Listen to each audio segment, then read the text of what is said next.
ദിവ്യ കുറച്ചു നേരം തൻ്റെ താലിയിലേക്ക് നോക്കി നിന്നു. അവളുടെ മനസ്സിൽ വിവേക് മാത്രമായിരുന്നു. അയാൾ സ്നേഹത്തോടെ പറഞ്ഞ കാര്യങ്ങളെല്ലാം അവൾ ഓർത്തു. പെട്ടെന്ന് അവൾ ഒരു തീരുമാനമെടുത്തു. അച്ഛാ, ഭർത്താവ് ജീവിച്ചിരിക്കുമ്പോൾ എനിക്ക് ഈ താലി മാറ്റാൻ കഴിയില്ല. നിങ്ങൾക്ക് താല്പര്യമില്ലെങ്കിൽ ഞാൻ ഈ വീട്ടിൽ നിന്ന് പോയിക്കോളാം. ഞാൻ വിവേകിനെ സ്നേഹിച്ചു. നല്ലൊരു ജോലി കിട്ടിയാൽ നിങ്ങളോട് സംസാരിച്ച് കല്യാണം കഴിക്കാമെന്നാണ് അയാൾ പറഞ്ഞത്. അതുവരെ ഇവിടെ നിൽക്കാമെന്ന് ഞാൻ കരുതി. പക്ഷേ അയാളെ മറക്കാനാണ് നിങ്ങൾ പറയുന്നതെങ്കിൽ ഈ നിമിഷം ഞാൻ ഇവിടെ നിന്ന് ഇറങ്ങും, അവൾ ഉറപ്പിച്ചു പറഞ്ഞു. മകളുടെ മറുപടി കേട്ട് ശേഖറും ലക്ഷ്മിയും ഞെട്ടിപ്പോയി. കല്യാണവും ഭർത്താവുമാണോ നിനക്കിപ്പോൾ വലുത്? ഇത്രയും കാലം നിന്നെ വളർത്തിയ ഞങ്ങളെക്കുറിച്ച് നീ ഒന്നും ചിന്തിച്ചില്ലേ എന്ന് ചോദിച്ചുകൊണ്ട് ലക്ഷ്മി വീണ്ടും മകളെ അടിച്ചു. അമ്മയുടെ ആടിയിൽ കാവ്യയുടെ ചുണ്ടുപൊട്ടി ചോര വന്നു. ലക്ഷ്മി, നീ ഒന്ന് നിർത്ത് എന്ന് ഭാര്യയോട് പറഞ്ഞിട്ട് ശേഖർ മകളുടെ നേർക്ക് തിരിഞ്ഞു.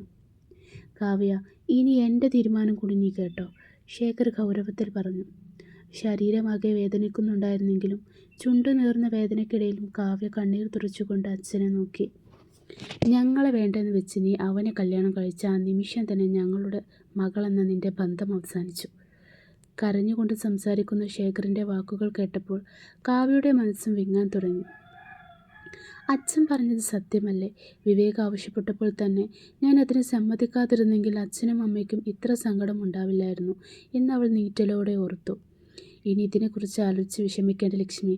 അവൾ ഇപ്പോൾ മുതിർന്നവളായിരിക്കുന്നു. സ്വന്തം തീരുമാനങ്ങൾ എടുക്കാൻ അവൾക്കിപ്പോൾ അറിയാം.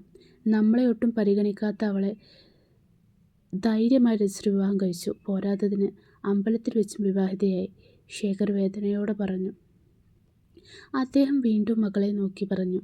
മോളെ, ഇപ്പോഴെങ്കിലും അവനെ ഉപേക്ഷിച്ച് ആ താലി ഊരി മാറ്റി മര്യാദയ്ക്ക് ഈ വീട്ടിൽ കഴിയില്ലേ? നിന്റെ പഠനം പൂർത്തിയായ ശേഷം അച്ഛൻ നല്ലൊരു ആലോചന നോക്കി നിന്നെ വിവാഹം കഴിപ്പിച്ചു തരാം. ഇനി ഇതിനെക്കുറിച്ച് ചിന്തിക്കേണ്ടതില്ല.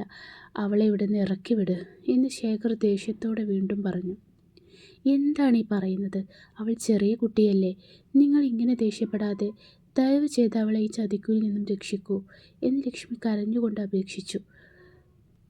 അമ്മേ, വിവേക് നല്ല മനുഷ്യനാണ്.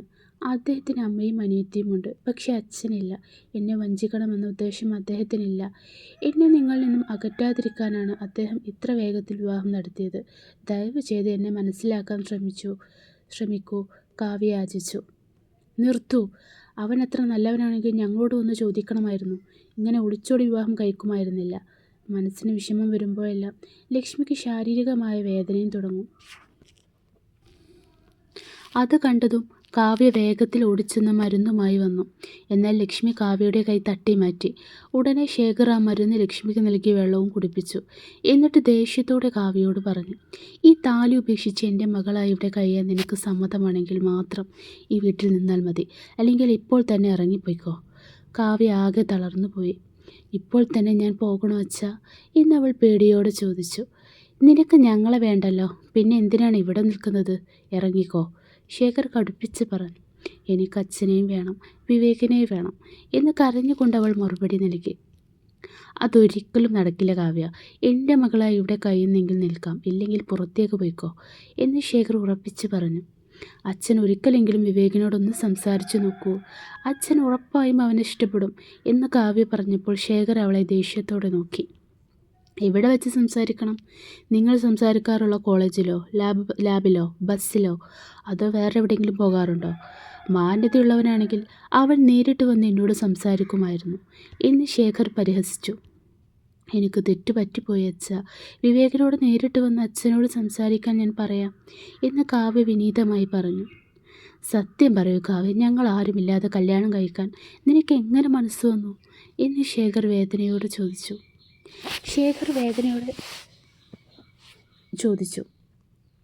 കാവ്യ നിശബ്ദയായി തല താഴ്ത്തി നിന്നു.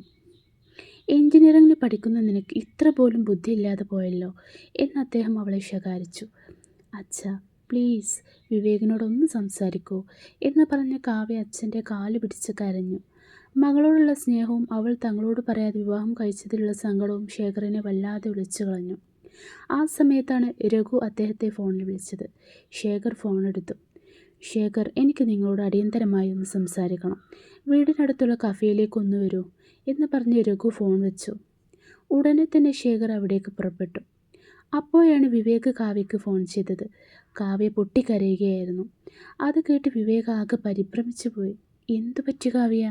എന്തിനെങ്ങനെ കരയുന്നത്? നമ്മൾ പിരിഞ്ഞിട്ടൊരു ദിവസമല്ലേ ആയുള്ളൂ, അപ്പോഴേക്കും വിഷമമായോ? നീ ഇരിക്ക്, ഞാൻ ഇപ്പോൾ തന്നെ വീഡിയോ കോൾ ചെയ്യാം. വിവേക് വേഗം ഫോൺ കട്ട് ചെയ്ത് വീഡിയോ കോൾ വിളിച്ചു. ഫോണിൽ അവളെ കണ്ടതും വിവേക് ഞെട്ടിപ്പോയി. കാവ്യ, ഇതെന്താ നിന്റെ മുഖത്ത്? ഈ മുറിവുകളും ചോരയുമൊക്കെ എങ്ങനെ വന്നു? എന്തു പറ്റി മോളെ? നീ വീട്ടിൽ തന്നെ ആയിരുന്നില്ലേ? അവൻ ആദിയോട് ചോദിച്ചു. അവൻ അവളെ ജീവൻ തുല്യം സ്നേഹിച്ചിരുന്നു. അവളോടൊപ്പം ജീവിക്കണമെന്നായിരുന്നു അവൻ്റെ ആഗ്രഹം. അതുകൊണ്ട് തന്നെ അവളുടെ ആ വിഷമം അവന് താങ്ങാനാവുമായിരുന്നില്ല. നമ്മുടെ കല്യാണക്കാര്യം വീട്ടിലറിഞ്ഞു. നീ എന്തൊക്കെയാണ് ഈ പറയുന്നത്? പക്ഷേ ഇതെങ്ങനെ സംഭവിച്ചു? അവൻ ചോദിച്ചു. തനിക്കറിയാവുന്ന കാര്യങ്ങളെല്ലാം അവൾ അവനോട് പറഞ്ഞു. നോക്കൂ, നീ പേടിക്കണ്ട, ഞാൻ നേരിട്ട് വന്ന് നിൻ്റെ അച്ഛനോട് സംസാരിക്കാം, അവൻ ആശ്വസിപ്പിച്ചു. സത്യമായിട്ടും നീ വീട്ടിലേക്ക് വരുമോ? അവൾ ചോദിച്ചു. തീർച്ചയായും വരും. നീ നിൻ്റെ പുസ്തകങ്ങളും സർട്ടിഫിക്കറ്റുകളും ഡ്രസ്സും ഒക്കെ എടുത്തു വെച്ചോളൂ. അദ്ദേഹം സമ്മതിച്ചില്ലെങ്കിൽ ഞാൻ നിന്നെയും കൂട്ടി അവിടെ നിന്ന് പോരും, അവൻ ഉറപ്പിച്ചു പറഞ്ഞു. ലവ് യു വിവേക് എന്ന് പറഞ്ഞു കാവ്യയോട്. ലവ് യു ഡാ എന്ന് പറഞ്ഞ് മറുപടി നൽകി അവൻ ഫോൺ വെച്ചു.